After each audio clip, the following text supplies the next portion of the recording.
Ouais, merci. Dure journée, donc mon objectif était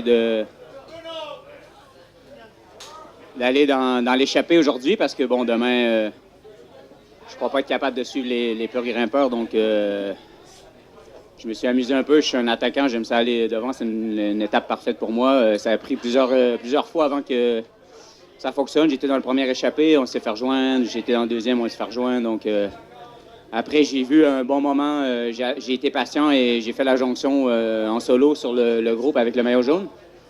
Et là, j'ai vu que les équipes derrière commençaient à être un peu en difficulté. Donc après ça, on a roulé un peu et quand on est rentré dans les vallons et tout, ça s'est compliqué. À un moment donné, je me suis retourné, j'avais un petit écart. J'ai pas vraiment attaqué, ça s'est fait un peu... les gars, ils hésitaient un peu à passer. Donc après ça, j'ai vu que j'avais un écart, j'ai continué à rouler. Et tranquillement, j'ai pris écart, mes jambes étaient bonnes, donc j'ai fait une espèce de contre-la-montre, quoi. Puis là, à un moment donné, j'ai dit, ça le fera pas, je me rendrai pas, mais je me suis dit, après tout ce que j'ai fait, faut que j'aille au bout, donc j'ai été très déçu de pas me rendre au bout, ça m'a coûté cher, donc quand j'ai vu que j'avais plus ou moins d'écart, le dernier écart que j'avais, c'est 1 minute 5 à 10 kilos.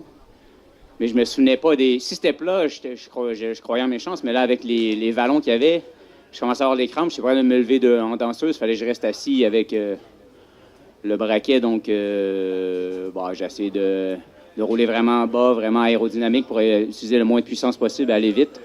Mon but, c'était d'aller vite. Je pense que j'ai été maintenir l'écart, mais le vent de face à la fin, ça m'a fait chier un peu. Ouais, je suis venu m'entraîner chez mon ami Jackie au mois de janvier avec ma copine. Donc, lui, il restait à Sainte-Anne. Et quand j'étais dans l'échappée, le final, je me souvenais du parcours. Donc, ça m'a aidé un peu à gérer mes efforts. Mais à la fin, je me souvenais plus qu'il y avait plusieurs vallons. Donc, à chaque fois que je passais une bosse, je me disais toujours, j'espère que c'est la dernière. Là, j'ai regardé au loin, il y en avait un autre. Mais bon, ça a fait... J'ai réussi, donc je suis très content. ¿Cómo usted logró adaptarse?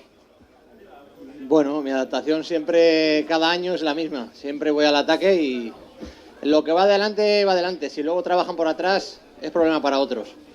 Je fais vraiment mon maximum. Toutes les années, c'est mon objectif, être à l'avant et attaquer. Ceux qui restent à l'arrière n'y arrivent pas.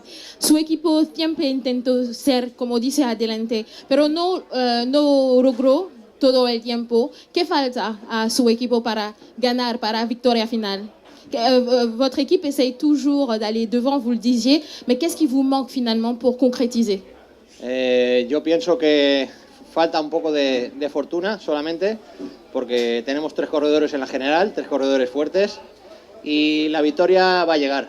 Lo importante es no perder la carrera.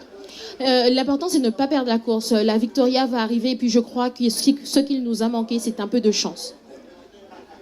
Diego, heureusement que tu m'as dit que tu n'étais pas en forme, ta double fracture du bras t'aurait pénalisé, heureusement que tu n'es pas en forme. Lo he entendido. Está bien. Bueno, yo desde el primer día estoy intentándolo.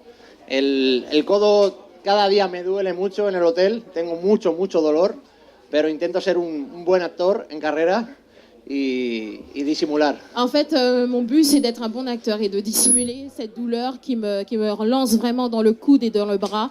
Et je fais de mon mieux pour être le plus compétitif possible. Brother of the Guadeloupe. C'est la 2e, 3e place que vous avez. Est-ce que maintenant vous êtes adapté au climat de la Guadeloupe?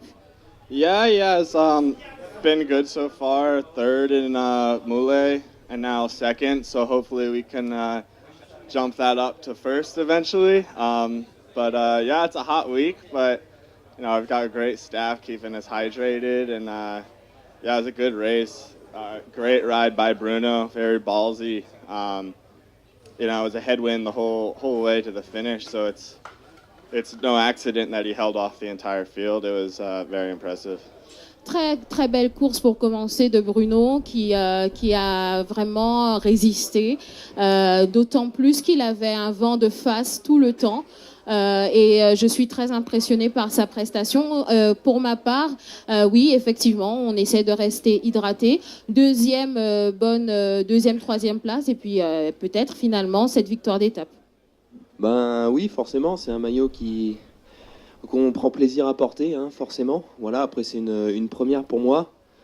Voilà, c'est la première fois donc, que je fais le Tour de Guadeloupe. Hein. C'est ma première année au Team Pro Imo et je trouve que c'est une super course. Je suis vraiment pas déçu de venir ici. Parce qu'on était quand même représentés hein, à l'avant. C'était pas à nous. À chaque fois, on avait un coup d'avance. Donc forcément, c'était pas à nous de rouler à chaque fois, vu qu'on était devant. Je pense que Boris Karen a démontré que c'était le meilleur dans la bosse. Après, moi, voilà, je fais comme s'il avait le maillot. Hein. J'essaye de plutôt jouer l'étape. Après, je pense avoir bien couru. Je me fais plaisir aussi sur les routes. Voilà. Après, il y a deux coups qui sont partis. C'est dommage que tout le monde roule pas. Mais Guadeloupéen pourra avoir des chances s'il collaborait. Donc c'est un peu dommage. Hein. Je pense que si tout le monde roulait bien. Le vainqueur l'a démontré, il est allé au bout tout seul, donc on aurait pu y aller à plusieurs. Ça aurait pu être, je sais pas moi, un Martiniquais comme celui qui était dans le groupe ou Sablon, voilà. Donc c'est un peu dommage que ça s'entende pas comme ça. Après voilà, c'est la course, c'est comme ça. On a essayé tous les deux. Hein. Je pense que Sébastien était dans le coup le premier. Moi j'y étais aussi. Voilà, c'est les circonstances qui ont fait qu'on était tous les deux, mais il aurait pu très bien y être tout seul. Après il a pris les coups et puis c'est pas le seul. Hein. Il y a aussi Thomas et Pierre Almeida hein, qui sont placés, qui ont pris des coups. Donc voilà, nous on joue plutôt offensif. C'est notre manière de courir, ça nous réussit bien. Donc on continue à faire comme ça. Demain, on verra déjà la nuit comment ça va se passer là, parce que faut dire que j'ai quand même fait tous les jours à l'avant, donc j'ai lâché quand même pas mal de cartouches. Donc bon, on verra demain. Après, voilà, on a plusieurs cartes à jouer, on fait la course, on se fait plaisir. Oui, il faut contrôler la course si on veut gagner. Les gens ont beau parler, mais si je laisse faire, on risque de se retrouver à 5, 6, 7 minutes. Hein, parce que si on regarde bien, personne dans le peloton, même le maillot jaune, on croyait que le peloton avait un patron. Même le maillot jaune ne prend pas ses responsabilités. Donc il faut qu'on les prenne jusqu'à ce que les étapes de montagne arrivent et qu'on fasse un bon écart. Et à ce moment-là, on va pouvoir contrôler mieux, laisser les coups partir avec ceux qui sont loin et puis gérer ceux qui sont très près de nous, en général. Oui, parce que j'avais dit que si jamais on voulait bluffer un petit peu pour voir si au moins ils allaient reprendre leurs responsabilités. J'ai dit, mais si jamais l'écart monte à plus de 2 minutes, on était à 2 minutes 25, je viendrai arrêter tous ceux qui sont devant. Donc j'ai pris mes responsabilités comme toujours. On m'a toujours reproché des choses que je fais et toujours à la fin, j'ai toujours eu raison. Donc je continue sur l'instinct, quoi, la vision de course que je possède en moi. Je pense qu'il y a... Vous voulez que je vous dise la vérité vraiment? D'accord. Je crois que toutes les équipes qui sont invitées là, la moitié des équipes qui sont invitées là, ils ont eu, comment dire ça, ils ont eu un aval, ils ont eu quelque chose pour bloquer le CCD. Et je crois que ça concerne depuis le Tour de la Martinique dont Boris a décliné. Donc je pense que, pas décliné, il n'a pas décliné, qu'on n'a pas invité. Et comme il avait parlé franchement sur une radio, sur une télé, donc je pense que ça lui a apporté beaucoup de préjudice. Donc il y a beaucoup de manigances, voilà, beaucoup de complocité qui se fait entre les équipes françaises, les équipes espagnoles, qui se parlent entre eux pour détruire le CCD. Boris, c'est comme si c'est mon fils, hein. Je ne sais pas, depuis que je l'ai rencontré, on se dit des choses franchement. Boris et moi, on se dit des choses franchement. Si on doit se faire, on va se faire.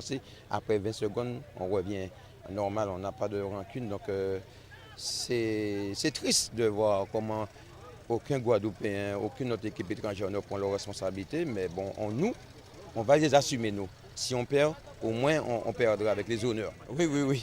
C'est un contre-la-montre qu'on a beaucoup travaillé. Et on a travaillé ça beaucoup. Hein. Si vous voyez mon Facebook, vous voyez que Boris, à 5 h du matin, on était au Mamel, on allait à Loquet Pigeon, on faisait des spécifiques, il montait en grand braquant 54-11, 54-14, assis, il cherchait la force. Donc c'est ce que ça demande ici, Goubert, mais on l'avait déjà travaillé au conseil départemental. Donc on avait perdu pour 15 secondes. Donc il était monté au petit plateau.